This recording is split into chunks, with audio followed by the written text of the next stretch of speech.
Hey, folks, happy Friday evening. Welcome to the pre-show.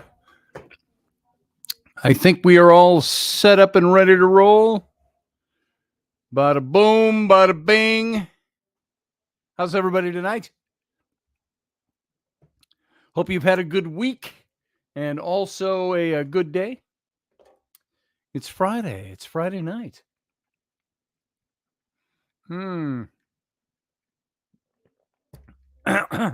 Hey, Field Guy, good to see you here. Matthew Sainsbury, good to see you. Ryan Gale. You're right, Ryan. If it ain't Scottish, it's crap. And by the way, in having just read or listened to the audio version of Patrick Stewart's book, he said that was an abysmal episode on Saturday Night Live. But the thing that spared it was Michael Myers and he doing, if it's not Scottish, it's crap. He says it became the most memorable line from his appearance on Saturday Night Live. We've got 1 minute left, folks, and we go live on the radio station, which is Odyssey Radio, ODYSY radio.com.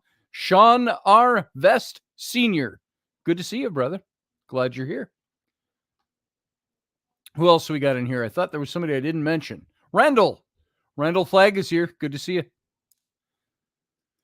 So we're going to talk a wee bit of Scottish history tonight, all linked in with ghosts and things like that. Not too heavy on the ghost side, but we're going to talk about Glencoe. Got about 20 seconds, and we're going to go live on radio. We'll come back live with the radio show. Everybody sit here. We're going to go dark, and we'll be right back. Stand by.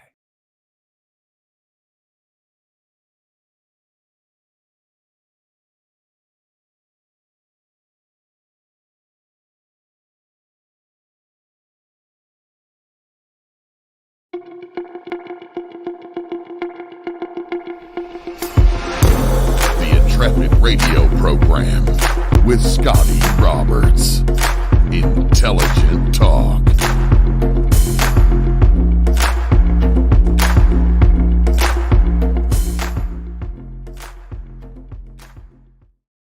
Well, happy Friday evening, everyone. Welcome to the program. Hope you had a great Friday, that the end of your week is a good one, that the weekend is looking welcome and you're going to enjoy it and go out and do something fun, or just sit home and do fun things, or do project work or whatever you do on Saturdays. So welcome to the show. Friday night is always a fun night. And tonight is going to be no different. We're going to talk a little history mixed in with a little bit of spooky stuff, and not a lot of spooky stuff, but enough to make this story interesting. And I saw some really good commentaries and historical direction on Glencoe and the massacre at Glencoe.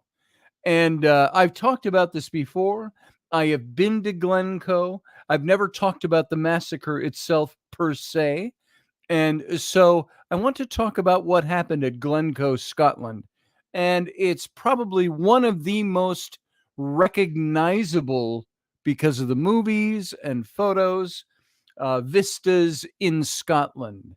And if I were to, let me take my banner off here.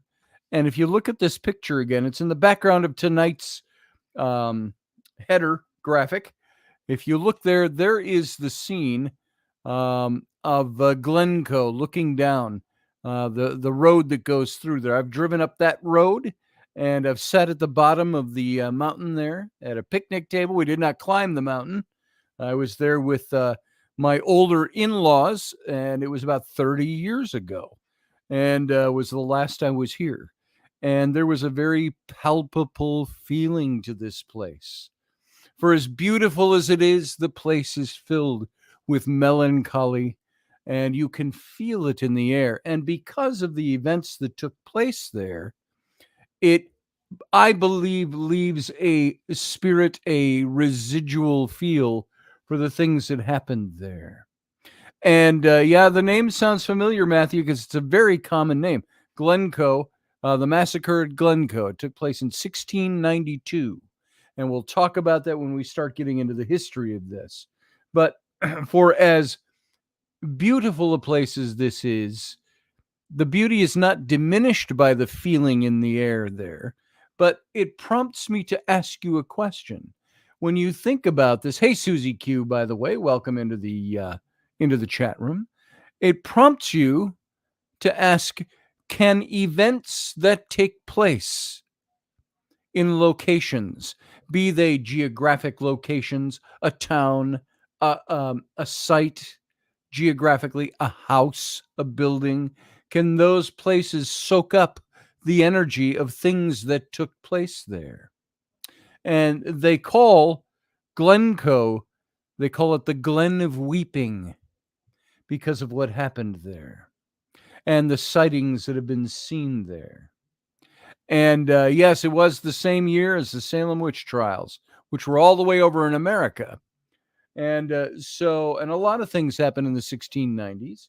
You also had the notorious Captain Kidd we talked about, and all of his adventures, misadventures, and the trial of that was railroading him to his death as a notorious pirate. And he wasn't a notorious pirate. He was hired. We won't even get into that story tonight. But that all took place right around the same time as this. I believe that was 1690 was when Captain Kidd's story took place. So you're talking the end of the 1600s and the dawn of the 1700s.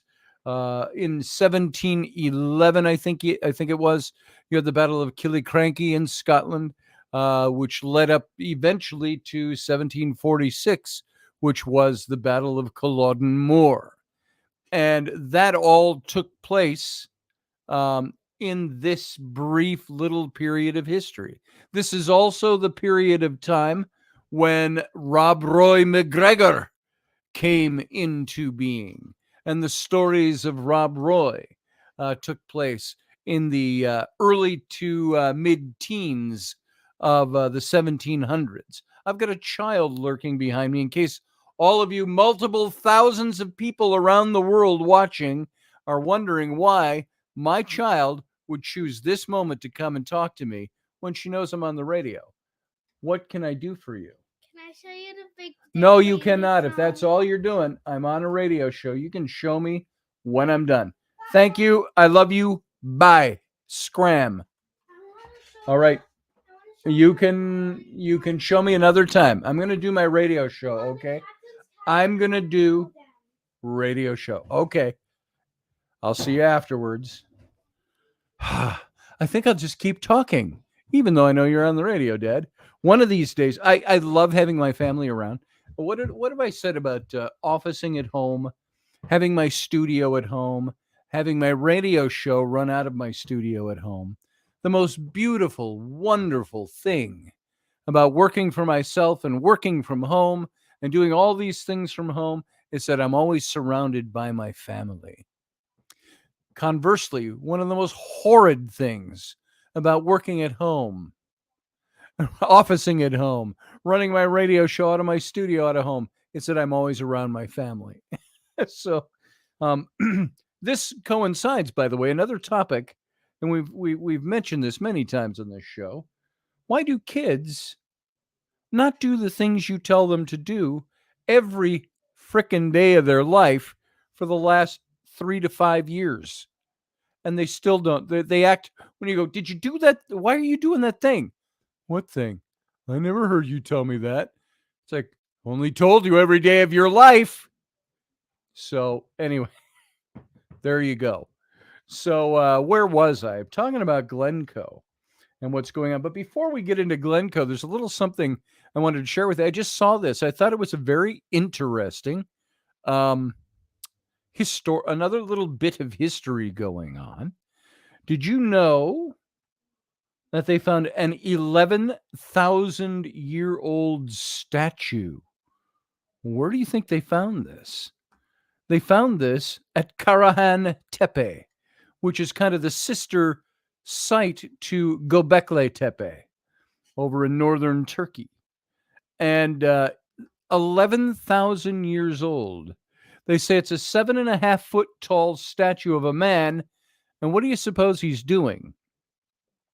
This 11,000-year-old statue of a 7.5 foot man is clutching his penis. And they unearthed this at one of the oldest temple sites in Turkey at, what's the name? The Karahan Tepe.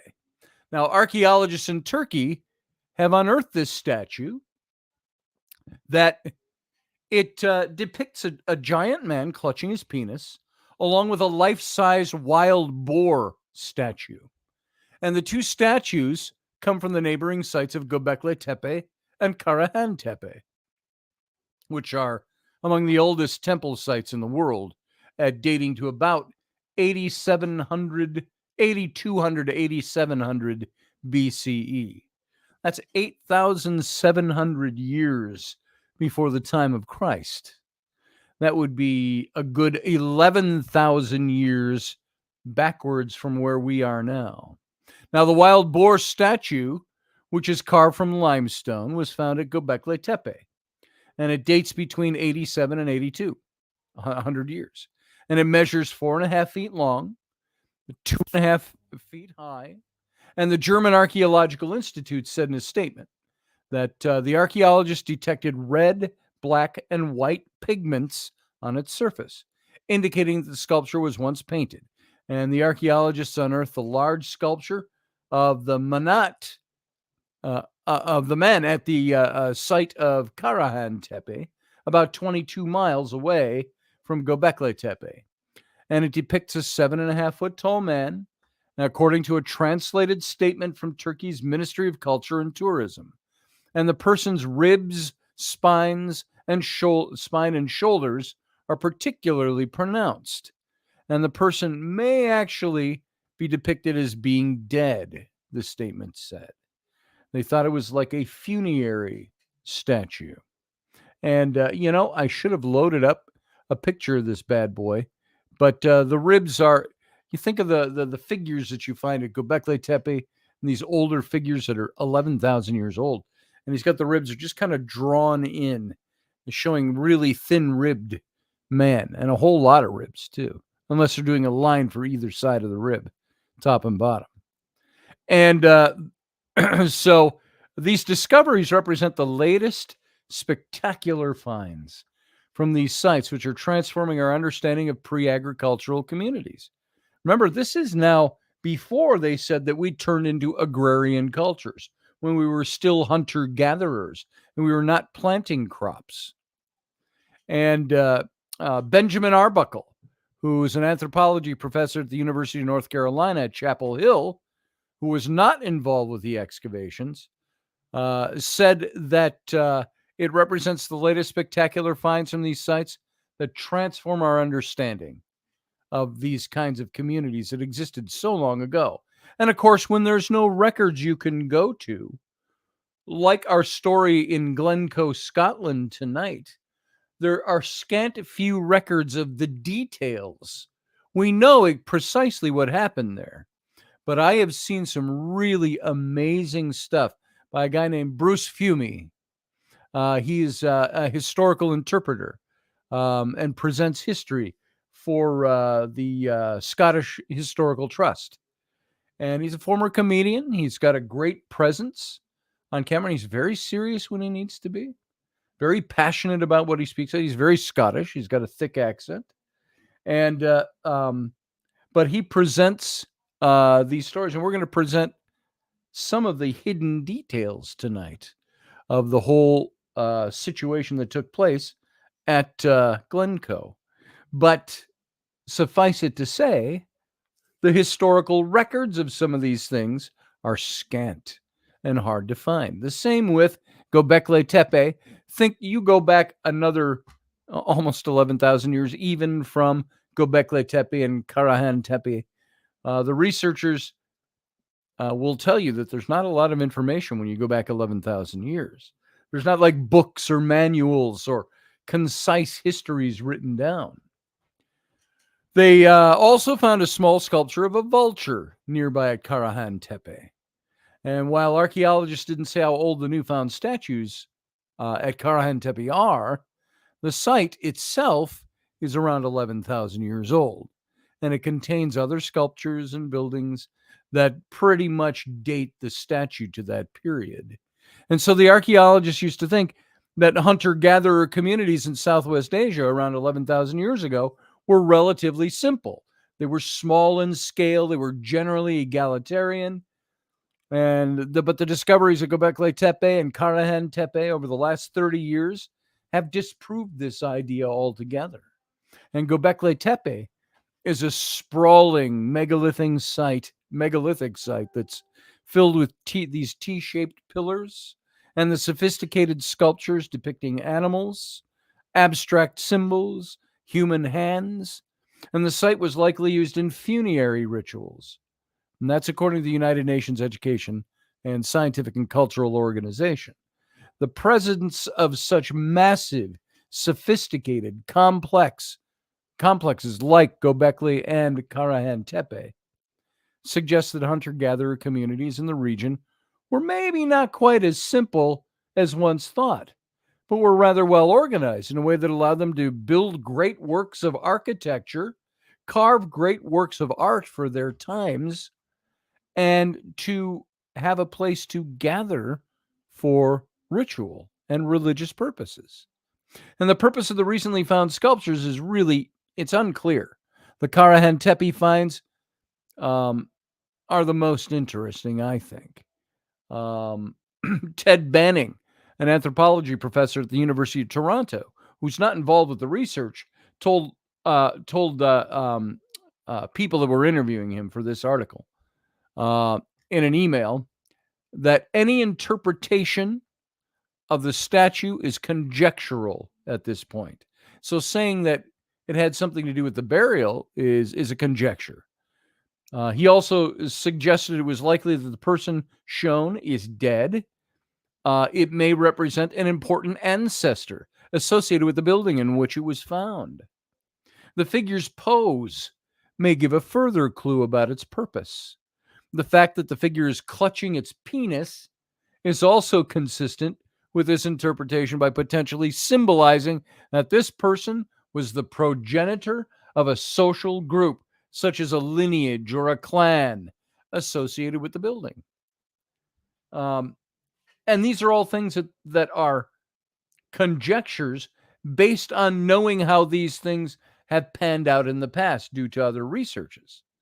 So Banning thinks that the structures of Karahan and Göbekli may have been used as houses rather than temples, in which case it makes a lot of sense that each would have its own lineage ancestor. So it's not surprising that the wild boar sculpture has pigments. Banning said he thought that it was plausible that much or even most of the sculpture at these sites was originally painted, noting that paint doesn't preserve well in the archaeological record. You have very few places. Even in Egypt, there are some places of great beauty that are 3,000 and 4,000 years old. That is amazing when you see color on them. Even at Gebel El Silsila, John and Maria's site. If you go down there, you can go into some of the shrines, and you can find the ceilings, some of the wall paintings that have not been hit by the sun and the weather have retained their pigment and their colors. So archaeologists involved with the excavators didn't return requests for any comments on the site. And so it's really hard to get any real solid information about this. But I think that's amazing. Now, something I would like to do,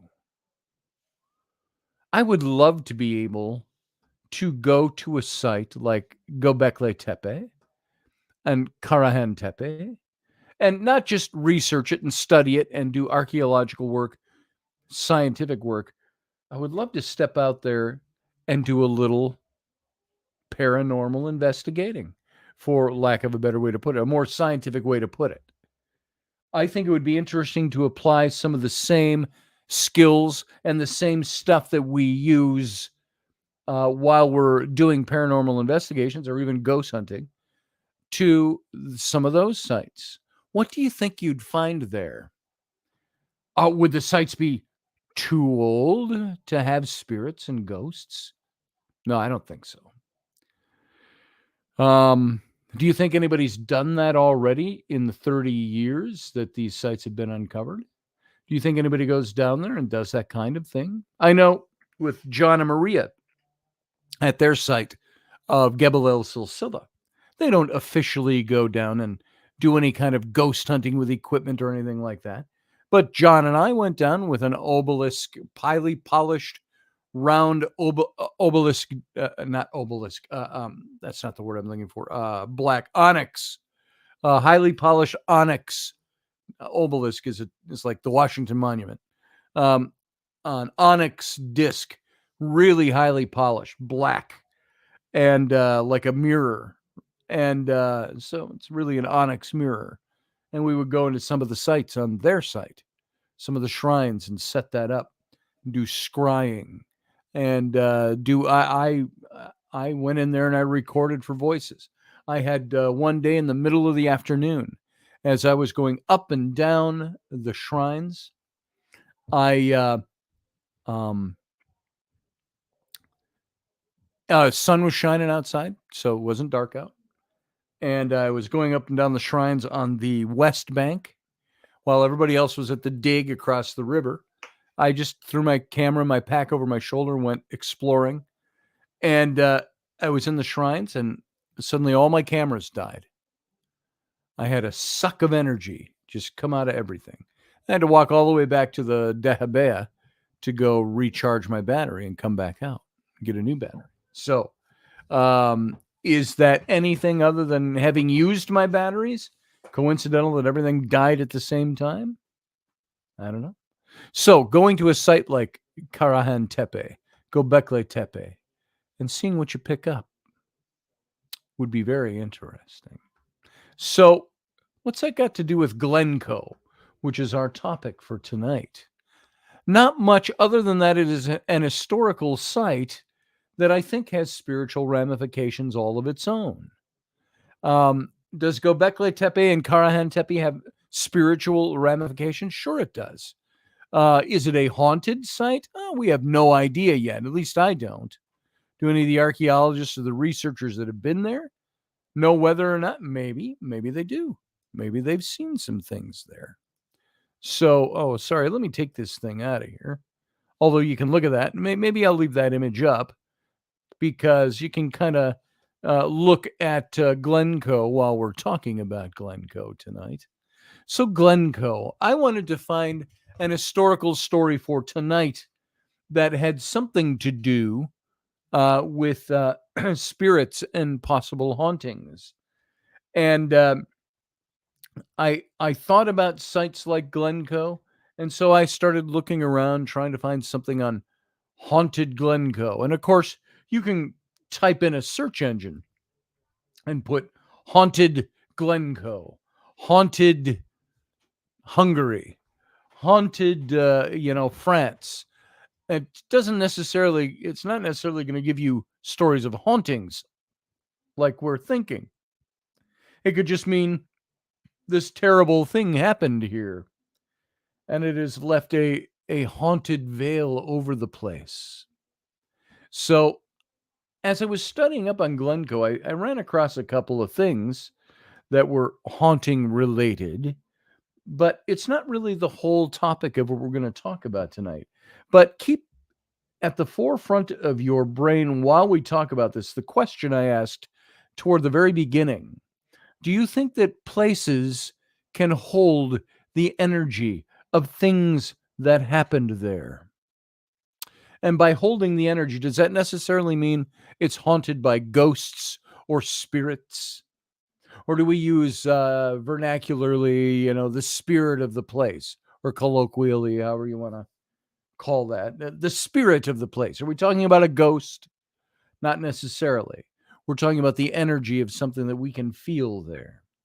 I had said at the beginning as well, when I first went to Glencoe 30 years ago, it was 33 years ago, it was in 1990, September of 1990.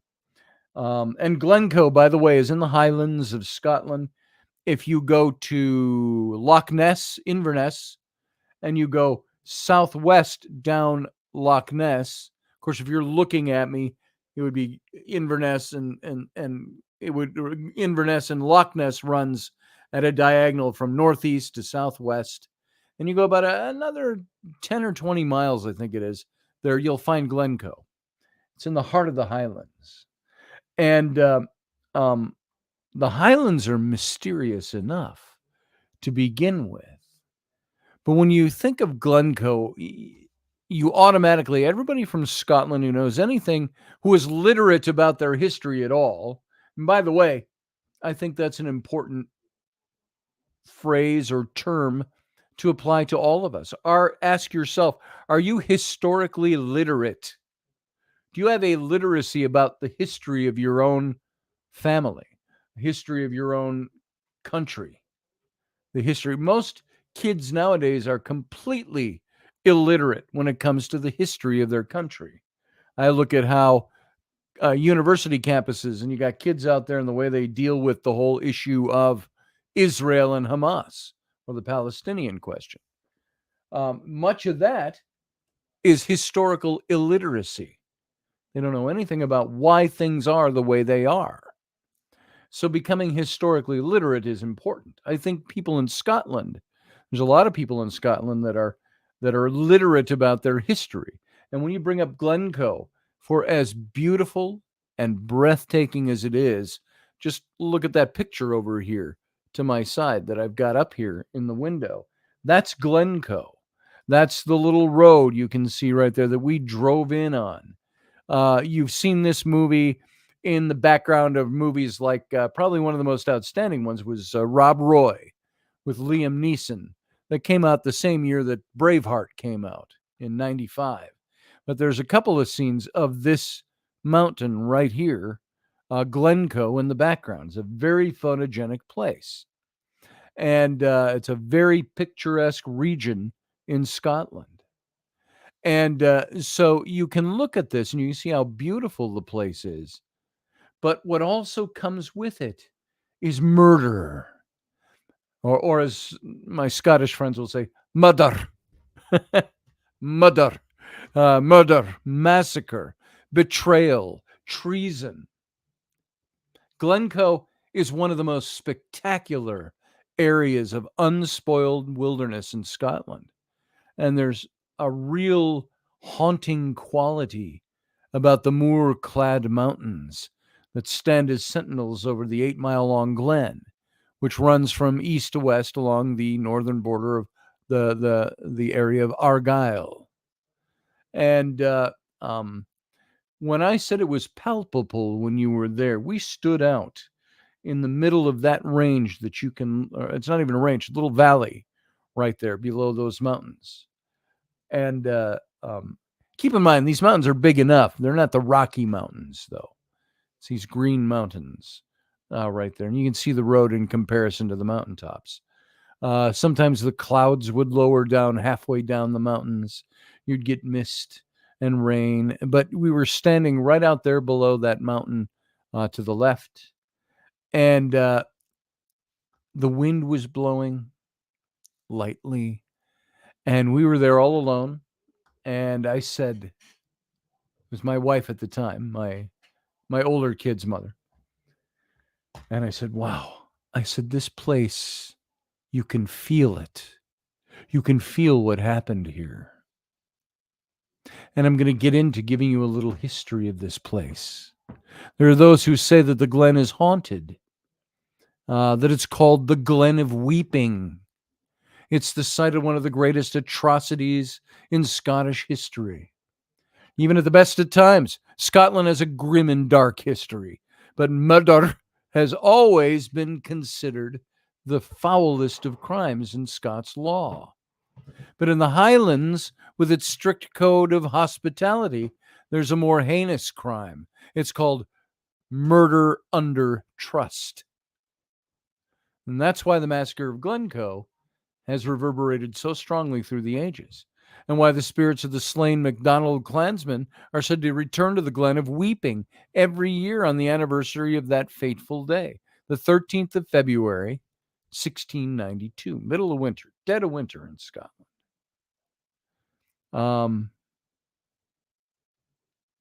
And the MacDonalds of Glencoe, let's get into them. The MacDonalds. And by the way, this incident that I'm going to talk about takes place between two very familiar names, McDonald's and Campbell's. Think of Campbell's soup and you think of McDonald's restaurants. But the McDonald's and the Campbells. Clan Donald was once a huge force within the clan system in the Highlands. And at one time, the chief of Clan MacDonald had held the title Lord of the Isles. And this title had emerged from a hybrid of Viking and Gaelic rulers. And although they swore allegiance to the kings of Norway, Ireland, and Scots at various times, they remained functionally independent for many centuries. King James IV of Scots stripped the Lord of the Isles of his title in 1493. And by the 17th century, the 1600s, the MacDonalds were bit players. They were full of pride in the heritage and not much else. Their lands, their titles, everything had been systematically removed and given to their neighbors, the Campbells. So there was not a lot of affection between the MacDonalds and the Campbells. The Campbells were a wily and politically savvy band who were Highland at heart, but were equally at home fraternizing with the lowland nobility. And so the enmity between Clan Campbell and Clan Donald was at least utilized, if not fully orchestrated, by the British government to maintain a balance of power between the clans. Now, let me make just a wee bit of a comparison to what's going on in Israel. Israel and Hamas. Are there other players in this game behind Hamas? Yes, there certainly are. Is there a possible proxy war taking place or on the stages, on the verges of taking place? Yeah, because there are greater powers behind the scene that wants to grab hold of that enmity between Hamas and Israel. They're using the Palestinians. The Palestinians are pawns of Hamas right now. And so they're using that. Greater powers are using those things, using them as pawns a bit. So the MacDonalds of Glencoe, or the MacLeans, as they were more specifically known back then, were a small branch of Clan Donald. Glencoe had been home to the MacDonalds since the early 14th century, when they supported Robert the Bruce. Oh, and by the way, you can go into one of the little towns over by Glencoe. There's a little pub there, and there's a plaque. I just saw a picture of it again today. It's a little plaque outside, about this big. And it says, Campbell's not welcome. So it's a McDonald pub. And now some of that's for a little tongue-in-cheek and for tourism nowadays.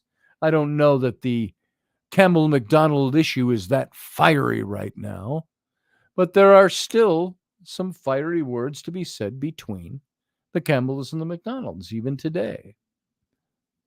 And Susie brings up the Hatfields and the McCoys in Kentucky.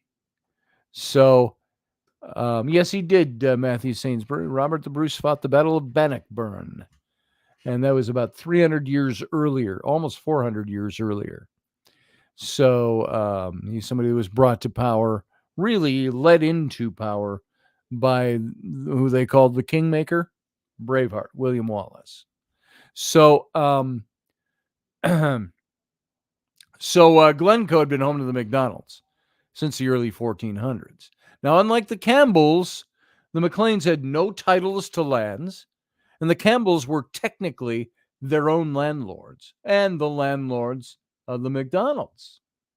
At the time of the massacre, the chief of the MacDonalds of Glencoe was Alistair Rudd MacDonald, also known as MacLan, and he had a rather imposing appearance. He was a huge man with a flowing white beard and mustache. He was very much an old school Highland chief, and he was well respected by his own clan, and he was feared by others. And he had two sons, John, who was married to a MacDonald of Glencoe, and the younger Alasdair, married to a Campbell, who was a distant relation of Robert Campbell of Glenlyon. And it was this Robert Campbell who led the company of soldiers into Glencoe to do the government's dirty work. Now, the MacLeans were by no means angels, and they carried out cattle reaving and thieving as a large-scale enterprise. They were constantly in trouble with the law and with their neighboring clans, especially the Campbells. And a Cork and Scots law made the landlord liable to pay for losses incurred by their tenants' cattle rustling. And there was a little love lost, a very little love lost between Clan Donald and Clan Campbell. And it's easy to assume that the massacre at Glencoe was yet another clan skirmish. Yet Glencoe was so much more than this. It was a planned and premeditated elimination of a community by government soldiers. There was a double deal going on, a double deal backstabbing betrayal going on with the Campbells. 17th century Scotland was steeped in all this religious conflict, Catholics and Protestants.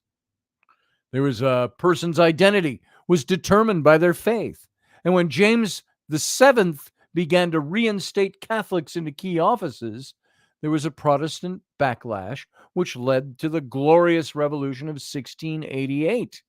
And James, just a few years before the massacre at Glencoe, 4 years earlier, James was defeated, and he fled to France and the shelter of Louis XIV. And his Protestant daughter, Mary, and her husband, William of Orange, were placed on the thrones of Scotland and England. And King James's supporters, known as the Jacobites, rose in defiance, but suffered huge defeats at the battles of, I mentioned, Killiecrankie and Dunkeld in Scotland, and the Battle of the Boyne in Ireland. Remember the song by Stan Rogers I've mentioned a few times, talking about the House of Orange, it's called. King Billy and the whole House of Orange. He's referring to the Battle of the Boyne that took place at this time. So many of the clan chiefs were Jacobites, meaning they were supporters of King James of Scotland. They were sympathizers. They could command these huge companies of fighting men should the need arise. And the Highland clans were not high on William of Orange's list of priorities. So because they were Jacobites. They didn't support him. There was no loyalty from them. So he didn't care much about them. He wanted to find ways to subdue them and have power over them, but at the same time, didn't care a whole lot for them. They weren't high on his list.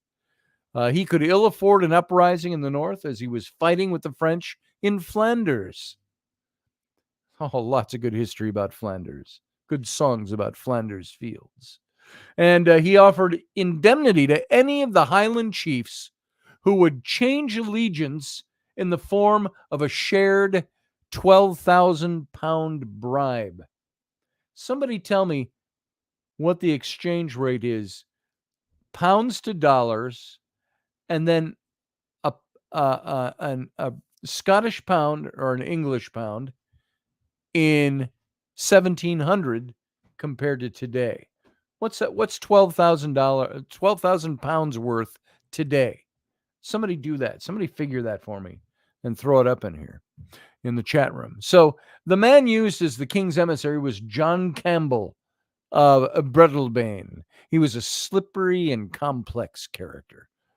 But these were complex times. And in 1691, he sent out a summons to the Jacobite leaders, and including MacLean of Glencoe, to come to Alcadar, Acaladar Castle.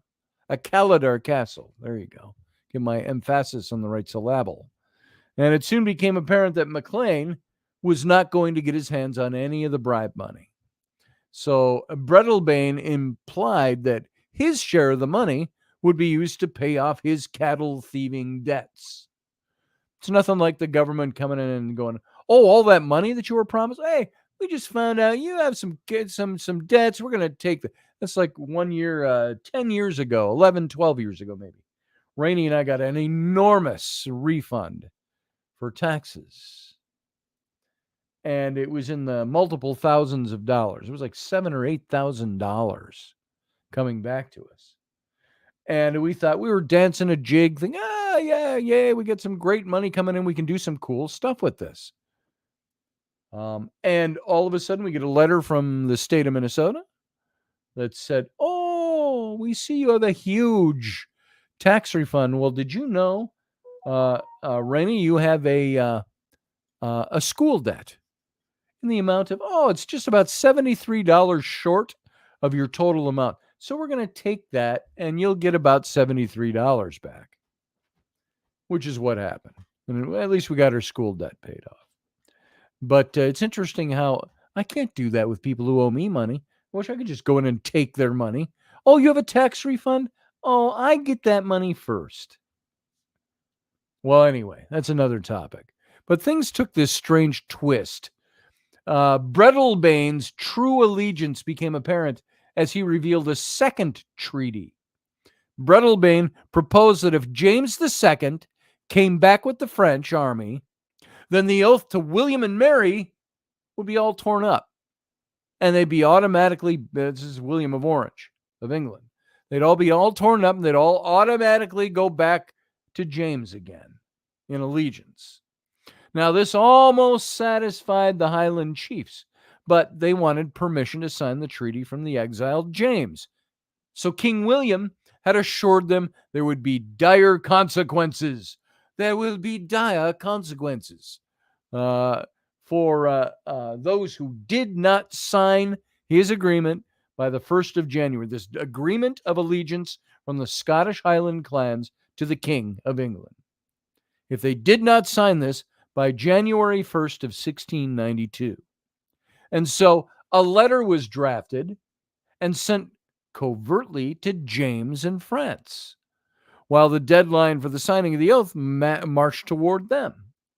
And thus the beginning of a chain reaction of events took place now that would finally culminate in the massacre at Glencoe. So let's look at a guy by the name of John Dalrymple of Stair. Now, the man who would ultimately give the death order on the clanfolk of Glencoe was John Dalrymple. He was Master of Stair.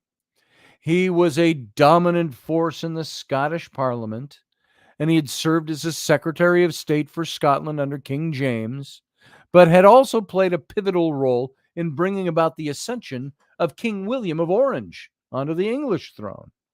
So William rewarded him by making him the Lord Advocate, and in 1691, just a year before the massacre, made him a joint Secretary of State for Scotland. Now, Stair was a cold, calculating man. He was a government guy. He had his own agenda, and he wanted to be the sole power in the Highlands. So Stair was a lowlander, and he despised the Highlanders. He considered them to be rebellious savages.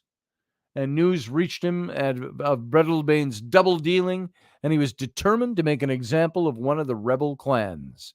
And so he sent government troops to Fort William, which is at that lower southwest tip of Loch Ness in the Highlands. Fort William, long before the deadline was reached to sign these agreements by January 1st, in anticipation that one of the chieftains was going to default. So he already had soldiers there, just in case somebody didn't make the deadline. And they were right there on the site. So there was an unfortunate series of events that unfolded at Glencoe.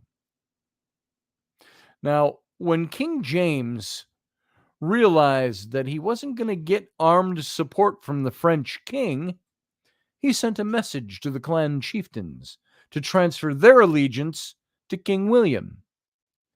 And the message reached Edinburgh on the 21st of December of 1691.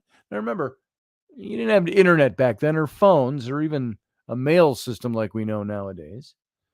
So this comes, 9 days, 10 days before the deadline of the clan chieftains having to sign allegiance to the king. It comes on December 21st, 1691, into Edinburgh. And the clock was ticking now. You got 10 days to get this news out to the Highland clans in the middle of winter. So time was running out for the Highland chiefs. And the message was sent to Atholl, and then on to Glengarry. And in the typical bravado of a Highland chief, Glengarry detained the messenger for several days, leaving the chiefs of Lochleil and Keppoch with only 24 hours to sign the treaty. Alas, there was no way that Glencoe could reach the sheriff at Inverary in time. So if somebody's holding up the works, this would be like what's his name who pulled the fire alarm in the Senate. So in a seemingly shrewd move, Maclean set off for the army of barracks at Fort William, and he met with Colonel John Hill, the governor of the fort, who signed a letter stating that he had arrived within the proper time and to sign his allegiance. However, Colonel Hill sent him on to Inverary. So Maclean had to cut out across rival Campbell lands, and he was arrested and detained by Campbell's redcoats. So released by virtue of Hill's letter, he made it to Inverary on the 2nd of January, 1692. But the sheriff, Colin Campbell, wasn't even there. So eventually, the Campbell sheriff returned and accepted Maclean's signature. Maclean returned to Glencoe, thinking that danger had been averted. However, his problems were only about to begin. A packet with the signatures arrived in Edinburgh in mid-January. The Privy Council decided to remove Maclean's name from the list of signatures due to a technical fault. Lord Advocate Dalrymple was gleeful. He had found his example that he needed. He wrote, "Just now my Lord Argyll tells me that Glencoe hath not taken the oath, at which I rejoice." Well, he actually had taken the oath. They dismiss it on some technicality. Now, several other chiefs had not come in to sign the oath, but they were too powerful. They had castles with walls, and Dalrymple dared not move against them for fear of causing a massive Highland uprising. So the Master of Stair decided to take punitive action against one small clan, the Macleans, or the MacDonalds of Glencoe.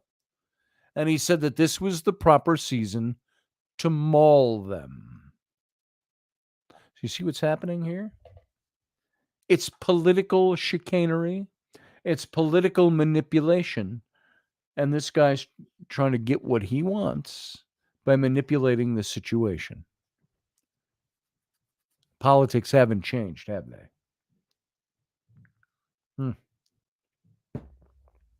So, the massacre at Glencoe now. Let's get to this.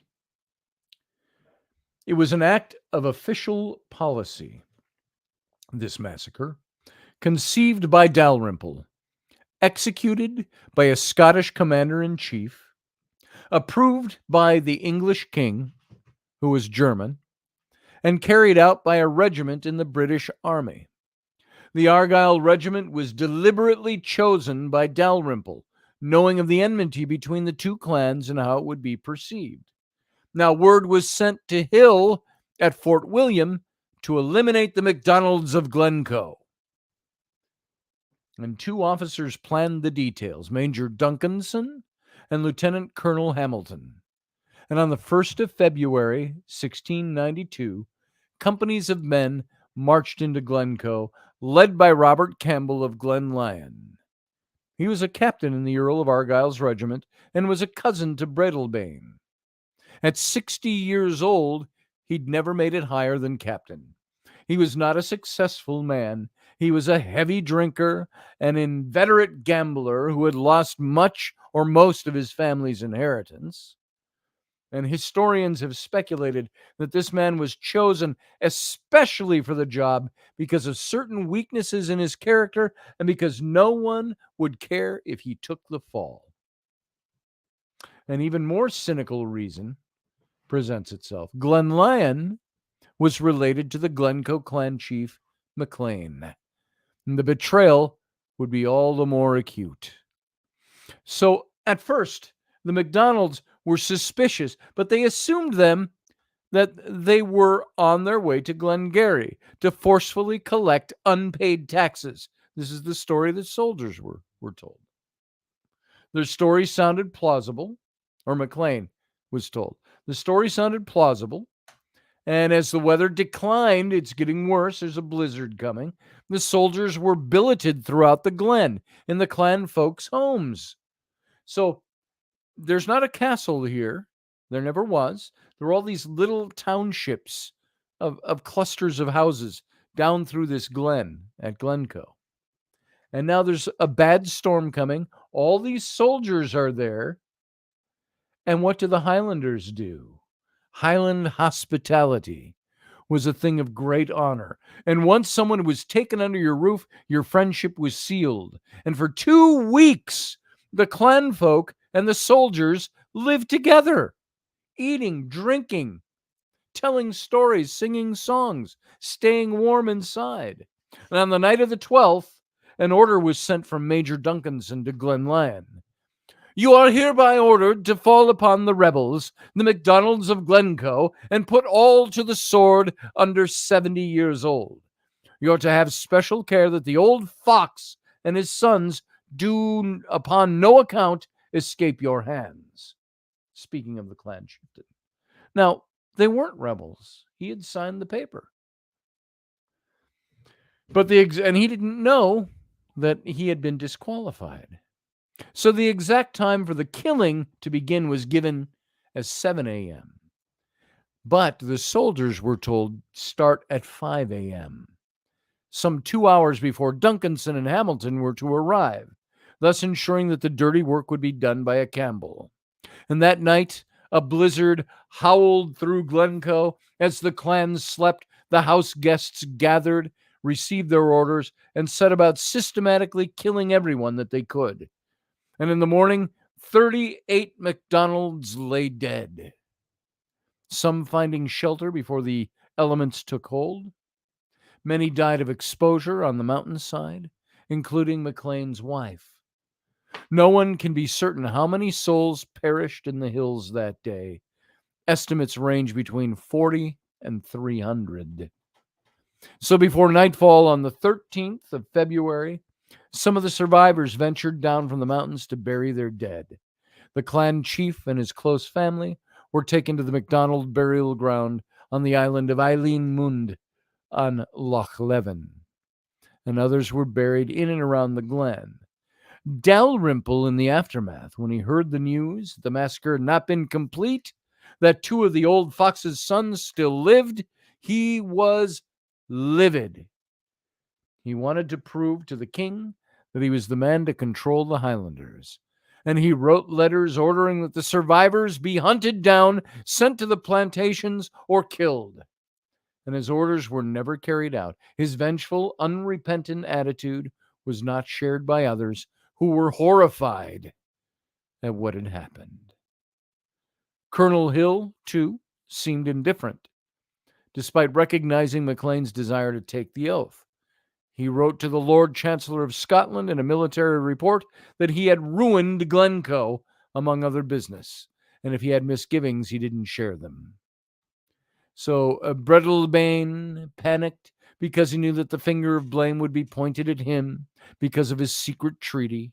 He asked the MacDonalds to sign a document exonerating him, He received no reply, as you might imagine. Glenlyon was forever haunted by the blood on his hands.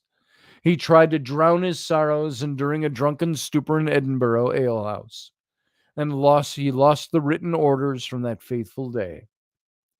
Journalists picked up on the information with interest and had the orders sent to Paris. There it was published in the Paris Gazette, and news of the atrocity spread across a shocked Europe. Charles Leslie, a Jacobite barrister, tabloid pamphleteer, and a political propagandist, decided to investigate the episode. He was meticulous, collecting documentary evidence, talking to the soldiers, recording eyewitness accounts, and Parliament attempted to dismiss his findings as a Jacobite conspiracy theory. Queen Mary, not Mary Queen of Scots, a little further back, however, began asking questions. King William was forced to hold an official inquiry, but the king was not completely exonerated, and so the findings were never published. Now, there was another inquiry into the Glencoe massacre, and there are also ghosts of Glencoe that we've not gotten into yet. We've got less than a minute left with our radio audience. So, radio audience, we're going to continue this on over in the captain's cabin, and it will be over at my YouTube channel. Go to youtube.com/Scotty Roberts, and you can join us over there in the chat room. And so for now, we got to let the radio audience go, and you can join us over in the captain's cabin in just a minute or two. So all of you, I want to let you know that you're thanked for being here. And you all get out of here. We'll see you in the captain's cabin. Live long and prosper.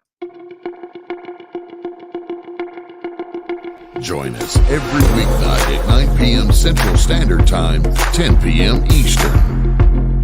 The Intrepid radio program, a Scotty Roberts Productions broadcast.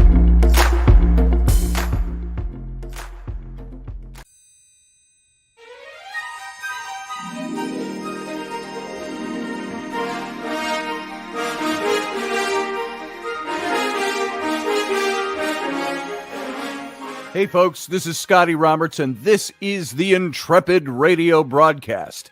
I've been broadcasting for about 20 years now, covering such topics as science, politics, the paranormal, weird science, weird world history, archaeology, and the paranormal. Everything from ghosts to cryptids to creepy things that go bump in the night. So every week I bring you 3 new episodes. Come and join my channel and also be a patron to this site. So see the details below, and we'll see you here.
Well, welcome back to the captain's cabin, everyone. Thanks for being here. Thanks for sticking on and staying on with us. We're going to have a shorter, a little more abbreviated captain's cabin tonight. Within 30 minutes, I have to be out the door and go pick up my son and his buddy over in neighboring town, Hudson, where they're at the movies. And so they'll be all done by about 10:45. So I've got to pick them up between 10:45 and 11 o'clock, and tonight yet. So that's always fun to go out that late and do stuff like that. So I want to pick up where we left off because we didn't quite finish this whole issue of what happened at Glencoe and the fallout from that, and also the spiritual activity that is said to have gone on after that. I don't know what I got playing there. Oh, well, that's interesting. That's the show started playing over on my other channel. So Glencoe had a second inquiry into the massacre. Now remember, the world was starting to find out what happened. So in 1695, this is 3 years after the massacre, 2.5 maybe, and it was the year following Queen Mary's death. Queen Mary, the queen to William of Orange of England, there was another inquiry into Glencoe. And this second inquiry went even further. It concluded that an act of treason had been perpetrated on the people of Glencoe by their own government. But who was to be held responsible for the crimes was the big question that was being asked. It was decided a mistake had been made by not accepting Maclean's oath. We know it was deliberately not accepted. So the king was once again spared from blame. Dalrymple was judged to have wrongly interpreted the king's wishes, and he was dismissed from his post as Secretary of State for Scotland. I remember Dalrymple, who wanted all that power. Now dismissed.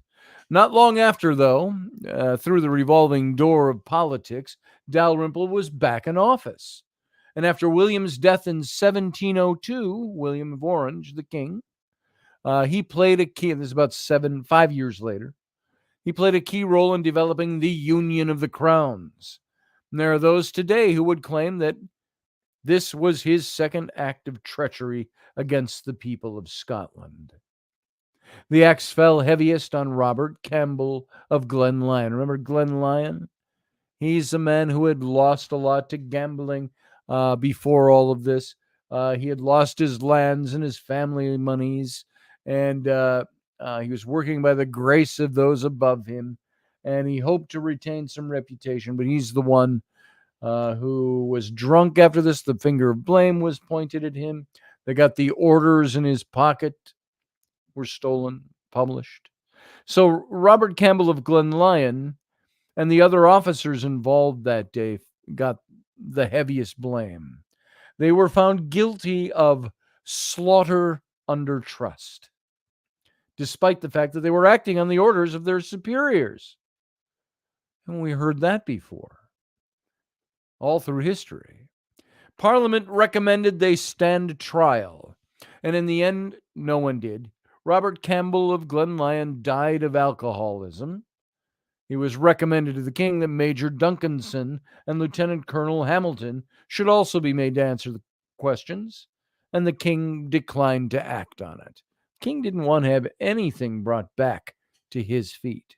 So it was that those who were responsible for organizing the murders of a great majority of the MacDonald clan were pardoned by the king.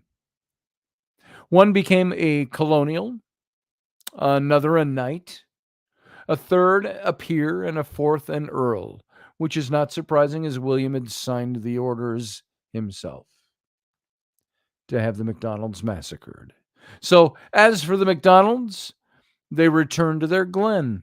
They rebuilt their houses, and they resettled their families. John Maclean, the eldest son of Alastair, became the 13th clan chief. building his home on the site of his father's house. As for those who lost their lives, it's said that they're unable to rest in peace and that they haunt Glencoe to this day. It was said you can imagine McLean the morning at 5 a.m. knock on his door. And it's been blizzarding outside, and they open the door, and there are standing the soldiers who had just spent the last 2 weeks under the hospitality of the people in his clan. So I can imagine him sitting there, putting on his boots, wondering what they need on this morning. Looks up, rifle pointed at his head, shot killed. And his wife fled into the hills, and we know the story from there that we covered tonight. So it's not a large number of people who were killed. 38 people seems like a small number for it to be as huge a massacre and tragedy in history. But it was the circumstances of the tragedy, the circumstances of the massacre. It was slaughter under trust, murder under trust. Now, it's said that there are some ghosts of Glencoe.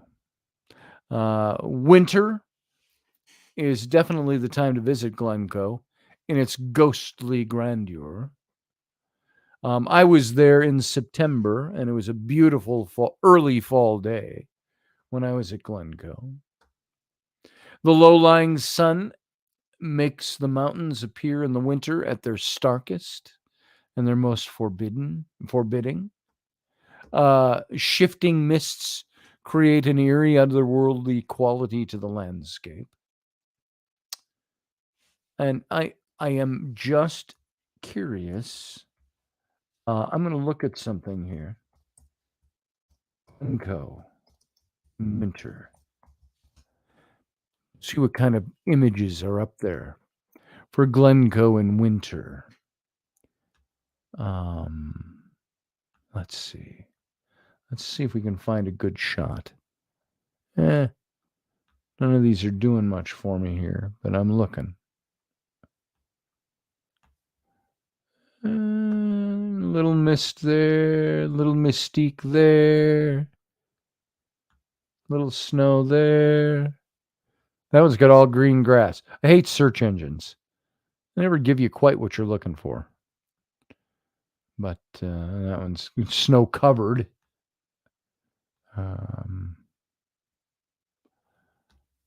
Glencoe in winter.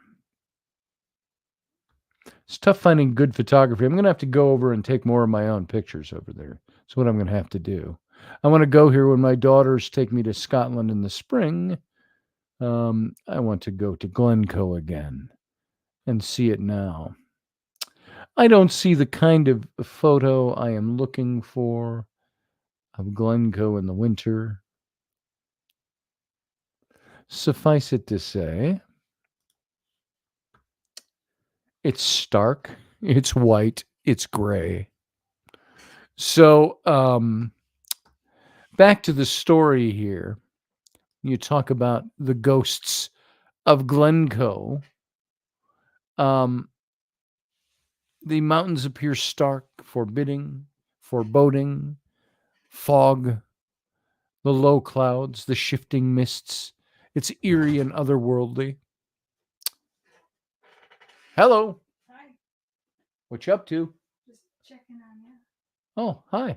Thanks for checking on me. You're going to pick up those boys, right? Yeah. What time are you supposed to pick them up? 10:45 to 11. Why? You want to go instead? No, because I asked Jamie, because Jamie said it was 10:30 before, and now she said 10:40. But I heard you say you were going to go for a while, but Jamie said she can go get him if you can't. No, she said she was tired. She said, hold on, folks. We're discussing getting the boys. Jamie stopped by and asked if I'd go get him. I said, sure. I'll just cut the captain's cabin and be done at 10:30 and go get him. Because she said the movie's done at 10:45. So I figure that'll give the boys time to sit through the credits, pee, and be out. I told Flynn, I said, I'll be there between 10:45 and 11. And then our furnace furnace is not working. I took the igniter switch. Oh, out that's and looked nice. at it. I looked at the heating element. Everything looks normal, but it's not igniting, and it's not making the sound to even be able to ignite it with a freaking lighter. Well, that's nice. It says don't ignite that with a lighter, by the way. Could blow up the house. It says right on the thing. That's not what YouTube says. Oh, well, YouTube must be right. But you can't hear. There's supposed to. I don't know if you can hear my wife, everybody. There's supposed to be a sound that it makes to say that it's sending the gas through, and you're supposed to be able to at least ignite it so it can heat it up until it gets to that point, and then it'll shut off. It's not doing anything, so. Okay. It's cold here. It's not winter yet, but it's going to be in the upper 20s tonight. We got a cold snap, and our furnace isn't working. How about that? But it worked So all day. It worked all day up until some point worked all this day afternoon. today. So we're going to have that figured out now. If it's an igniter switch, I don't know. So I don't know what it is. Everything looked good. Everything looked good, so I don't know what that means. everything looks good. It's just not working. So we'll have to figure it out. There's no crack or anything in the heating element. Everything looks fine on the heating element. It looks still brand new, like it was replaced in the last year or two. Yeah.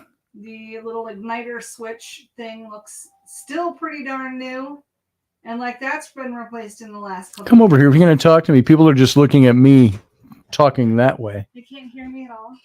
I don't know. This is a directional mic. So did you hear Rainey at all talking over there? So anyway, yeah, we have a furnace issue going on. And all of a sudden, now that it's turning cold, well, of course, that's when you usually discover those things anyway, right? And you discover your furnace doesn't work when it starts to get cold. So there's Rainey, everybody. It's me. It's you. So All right. you don't know what else. Don't know what else to do. Now we'll get Gail's grandson over here to look at it. I even sucked on the hose to hear the little click the fan makes. I did everything I could to make the furnace work. Woo! Wow. Is that strange? That makes me hot. Yeah, no. Um, You're just a horny old man. It's normal. That's it. That's it. I'm just a horny old man. Love you, Rainey, says Susie Q. Love you too. Cold. What's that? Says Field Guy. Is the gas valve turned on? Yeah. It certainly is, Elderberry. And yeah, we went through the process of going through it a couple of times just to make sure. And then after Scotty came in here and got on the radio, then I took the furnace apart, and I checked the igniter switch, and I checked the heater element, and I checked the fan, and I checked this, and I checked that, and I cleaned everything out. It's not working. Not working. And on one of the videos that I watched, the guy said you should be able to hear something click on and kind of hear the gas not flow through, but you should hear a noise, and it does not make any noise. Nothing. Yeah, that's what we noticed earlier too. Just not making any noise. The thermocoupler. It's something. So we'll have to get somebody over to look at it and figure it out. So everything looks good. It's just not working.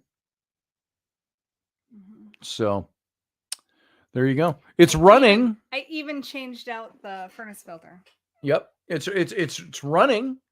We can hear it. It clicks in. It just doesn't ignite. That says to me igniter switch. But what do I know? So But the igniter switch looks good. I pulled that out, cleaned it off. I've pulled batteries that aren't working out of toys, and the battery looks fantastic. It just didn't work anymore. So I'm wondering if there's something wrong with the igniter switch, or there's something, for some reason, it's not igniting. And we can't figure out what that is. So if you want to come over and help us figure it out, let us know. So, well, there you go. Yeah. Okay. All right. Well, I'm going to go shut the furnace off because there's no sense in having it on if it's not working. That's right. Unless it just wants to kick in by itself at night. Maybe it'll do that. I don't know if it should be left on, should it? It's not going to hurt anything. Won't blow up the house. Won't fill it with gas. No, it shouldn't. There's no gas. I don't smell gas over at the furnace at all. So, and it's not getting gas because you'd smell it if there was gas and it was not igniting. It's not working. So, something else, always something. We all know that, don't we? We all know that little principle of life. There's always something that we don't feel like we've gotten ahead magically in the last few days, but we just paid off a big bill today and we did a couple other things. We're like, back down to, hey, we got a couple of bucks, literally a couple of bucks. And you just heave a sigh and you go, hey, we made it. Boom. Then something hits and you're going to have to spend money on it. Hopefully not a lot. So we'll see. But anyway, at any rate, Glencoe. Let's get back into Glencoe. And there's not much of this left. On the early morning of the 13th of February, the anniversary of the massacre, the melancholy presence of the murdered McDonald's is felt the most keenly at Glencoe. And it's on this day that people have claimed to have had glimpses of ghostly shadows of the fugitive Klansmen crouching among the crags. Some even claim to see the massacre reenacted or to have heard the plaintive cries of those who perished. Now, there's nothing documented on this so far as I know. I haven't seen too much about this. I tried to find more information on these hauntings. And so are these just stories? Are they legends? Are they myths that have grown up around the place because of the sadness of the place? And this sadness in this place, is that because it's residual?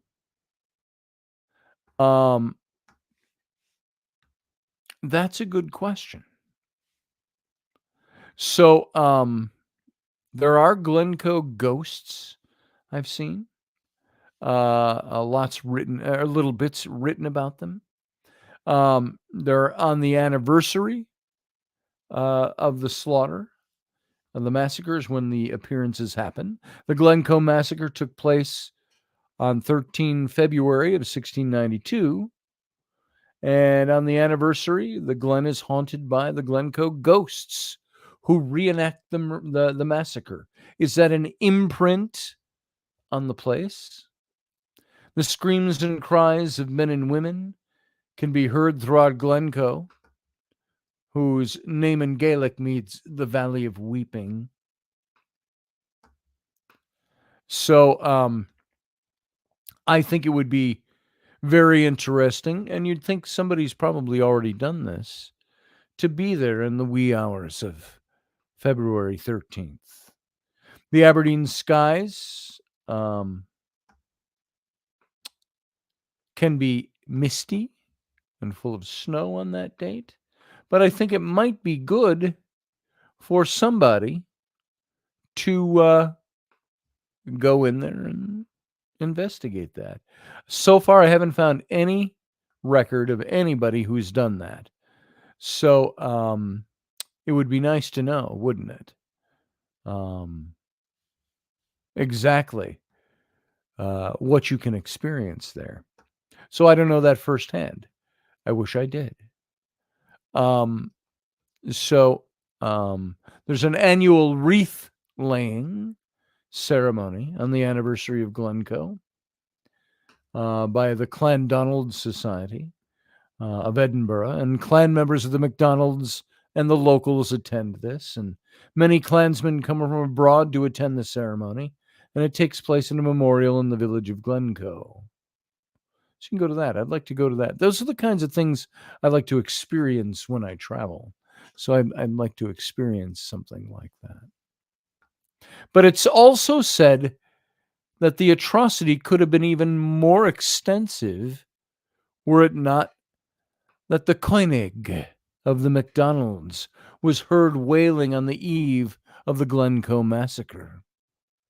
Do you know what a Koenig is? It's like a Scottish banshee. Hearing her cries, some of the clan members took warning and fled into the mountains.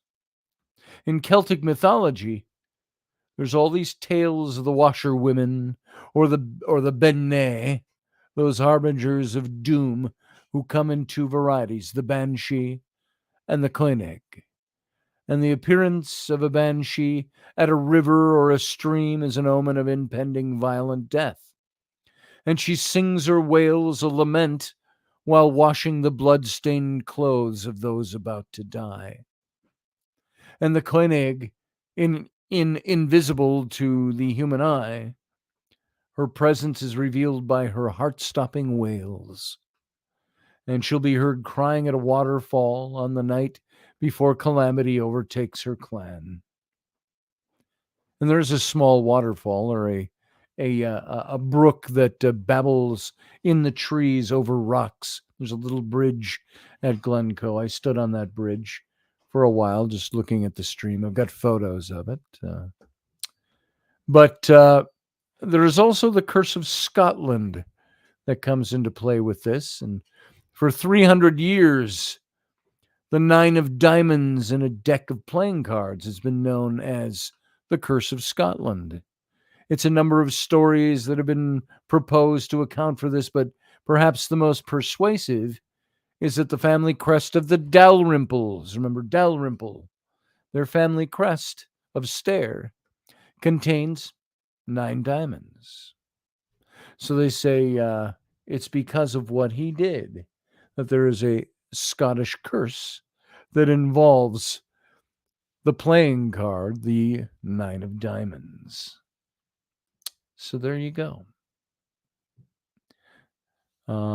Set up a GoFundMe, says Barbie D. For me? Yeah, I should. Well, we'll have to see. Oh, this is for the airfare and lodging to go over to Scotland, Jason. So, is that what you're talking about? Go over and we ought to go together and do a little investigation over there. We'll grab Wendy in London, and we'll all drive up to Glencoe. Do a little investigation there. Oh, February's coming, huh? We could do that, huh? All right, guys. I hate to say it, but tonight, yeah. Hey, look, man, I make decent money, but I don't make amazing money. Yeah, I'd like to make amazing money. I'm making it money. So, yeah, I'm down too. We'll have to make that happen. We'll just go to the donations to the Intrepid radio program, which, if you want to give some money to the show, help us expand to do things like this trip. Wouldn't it be neat if we took Intrepid radio and we went and did some live streams or at least some video recording, filming at Glencoe in Scotland on February 13th in the morning? That would be interesting, huh? That's the kind of thing I'm talking about when I say we can do some neat things with this show. So if you want to help this show grow, go over to my Patreon page. You can donate over there. Or right here, you become a member on my YouTube channel. Just click the join button, which is down below the window here somewhere. And you can see what you can do. And I'm not asking for you to give me hundreds of dollars for the show. Throw the price of a cup of coffee once a month at us. And if we get enough people doing that, we'll be able to start doing some filming abroad. So how about that? So everybody, thank you for being here tonight. I got to run and get my son at the movie theater. And we'll talk about this more in the future. I'll be back on Sunday morning. There's only one possibility. An old friend of mine, Amy Bruni, is in town. You know Amy Bruni from the original Ghost Hunters. She was the redhead. in that show. Still is a redhead. She and Adam Berry have done the show for 5 or 6 seasons, maybe 7.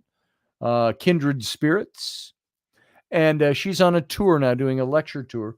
And she's in all these towns right around, college towns, university towns, right around where I live. And we were just chatting today. And we said we should try to meet up this weekend because she's going to be within 30 miles of here at 2 different places and giving lectures. So we're going to try to get together this weekend. We'll see when that happens. If she pushes for a Sunday morning meeting for breakfast, well, then maybe we might not do a Sunday morning show. We'll see what happens. But at any rate, we'll see if we can get together and hook up sometime this weekend before she heads back home. And so what show were we all quoting down in then lower level of Otsega that had us dying laughing? I'm not sure. Jason's talking about back in 2010, we were all at a Beyond Reality event, which was a company owned by Amy Bruni. And at the time, Britt Griffith, I think. And so we went to Cooperstown. Or was this a Jimmy Johnson event? I don't know. I think it was a Amy Bruni event. And so I remember that, but I don't remember what show we were talking about and laughing about. That'll have to come to us. Let's think about that, and we'll talk about it next time.